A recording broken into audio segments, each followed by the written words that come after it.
হেৰাইযোৱা এটা সংস্কৃতি পুতলা নাচ আৰু এই পুতলা নাচক হয় বহু কষ্ট বহু ঘাট প্ৰতিঘাতৰ মাজেদি অসমৰ ৰাইজৰ মাজত আজি 14 বৰ্ষত মই 14টা বছৰ একেৰাহে ৰংঘৰ পুতলা থিয়েটাৰ নামেৰে অসমৰ ৰাইজৰ মাজত ঘূৰি ফুৰিছোঁ ৰাইজৰ বিপুল সঁহাৰি পাইছোঁ বহুত ভাল লাগিছে ৰাইজে আমাৰ নাটক আদৰি লৈছে পুতলা হেৰাই যোৱা পুতলাই সংস্কৃতিটোক আদৰিবলৈ ৰাইজে আগবাঢ়িছে আৰু আধুনিকতাৰ পৰশ ঢালি যেহেতু আমি পুতলা থিয়েটাৰ ৰূপত কৰিছোঁ হয়তো সেইবাবেই দৰ্শকে খুব আগ্ৰহী হৈ আমাক চাবলৈ আহিছে আৰু যথেষ্ট কষ্ট কৰিছোঁ অকল মই বুলি ক'লে ভুল হ'ব মোৰ প্ৰযোজনাত মোৰ পৰিচালনাত মোৰ লগত প্ৰায় 20 জন শিল্পী জড়িত হৈ আমি অনুষ্ঠানটো চলাই আহিছোঁ আমি সেপ্টেম্বৰ এই বৰ্ষৰ আমি সেপ্টেম্বৰতে ওলাইছিলোঁ সেপ্টেম্বৰৰ পৰা মোৰ আৰু দুটা পেণ্ডেল আছে এপ্ৰিলৰ 11 তাৰিখে মই এই বৰ্ষৰ যাত্ৰা সামৰণি মাৰিম নেক্সট আকৌ মই সেপ্টেম্বৰৰ পৰা পেণ্ডেল আৰম্ভ কৰিম এপ্ৰিললৈকে আমি থাকিম ৰাইজৰ যথেষ্ট সঁহাৰি পাইছোঁ ভাল লাগিছে আদৰি লৈছে অসমৰ হেৰুৱা সংস্কৃতি আৰু চৰকাৰৰ সাহায্য বুলি ক'বলৈ যাওঁতে অসমৰ হেৰুৱাই সংস্কৃতিটো মই উত্তৰভাৱে লাগি থকাৰ বাবে হয়তো অসমৰ মুখ্যমন্ত্ৰী মহোদয়ে মোক এককালীন 2 লাখ টকাৰ এটা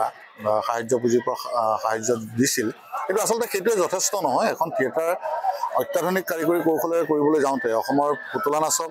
প্ৰত্যেকজন দৰ্শকৰ মনোগ্ৰাহী কৰিবলৈ যাওঁতে ইয়াত বহুত কাৰিকৰী কৌশল প্ৰয়োগ কৰিবলৈ দৰকাৰ আছে মই সেইখিনি বুজি পাইছোঁ আৰু সেইখিনি কৰিবলৈ যাওঁতে যথেষ্ট অৰ্থৰ প্ৰয়োজন হয়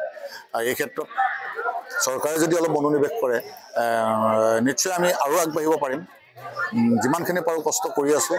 প্ৰত্যেকটো দিশ আমি অত্যাধুনিক কাৰিকৰী কৌশল প্ৰয়োগ কৰিবলৈ চেষ্টা কৰি আছোঁ সাধ্য অনুসৰি যিমানখিনি পাৰিছোঁ ইতিমধ্যে ৰাইজে দেখা পাইছে আৰু বহুত সপোন আছে বহুত উন্নত কৰাৰ প্ৰয়াস আছে কৰি যাম নিশ্চয়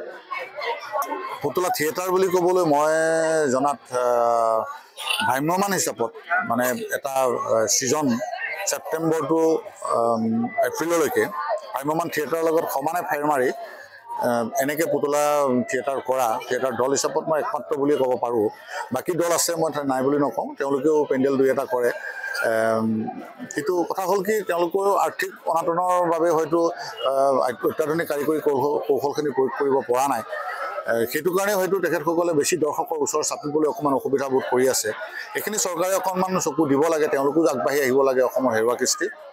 তেওঁলোকেও আগবাঢ়ক এটা ছিজন অসমৰ ভ্ৰাম্যমান নাট্য দল যেনেকৈ চলি থাকে সেপ্টেম্বৰৰ পৰা আগষ্টৰ পৰা এপ্ৰিললৈকে তেনেকৈ উদ্যোগ হিচাপত তেওঁলোকেও আগবাঢ়ক এটা লং টাইম পেণ্ডেল কৰিবৰ কাৰণে তেতিয়া অন্ততঃ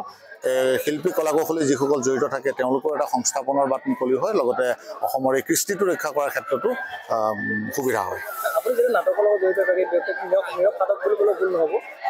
আপুনি বৰ্তমানলৈকে কিমানখন নাটক লিখিছে নাটক লিখাততো মোৰ প্ৰায় 25খনৰ ওপৰ নাটক লিখিলোঁ মোৰ ভ্ৰাম্যমানৰ নাটক চলি আছে প্ৰত্যেক বৰ্ষত 3-4খন নাটক ভ্ৰাম্যমানত মই দিওঁ নিজে পৰিচালনা কৰোঁ চলি আছে এই বৰ্ষতো 3খন নাটক চলি আছে ক্ৰমান্বয়ে সূৰ্যোদয় থিয়েটাৰ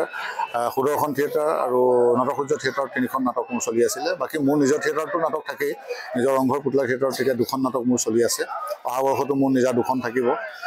বাকী ভ্ৰাম্যমান দলতো আছে 3খন নাটক অহা বৰ্ষতো মোৰ থাকিব 3খন থিয়েটাৰত ৰাইজৰ আশীৰ্বাদত লাগি আছোঁ চলি আছোঁ